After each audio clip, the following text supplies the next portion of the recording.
5 daily prayers are on time, at the beginning of the time, and you take your time to fulfill them, Allah says, I will make all my tests for you easy to go through.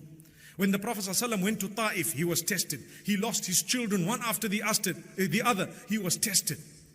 He went through one upon the other. People created armies in order to fight him. He was tested. Not once was he depressed, never.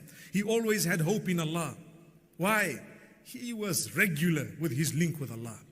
These matters must bring you closer to Allah. This is how they are termed a gift.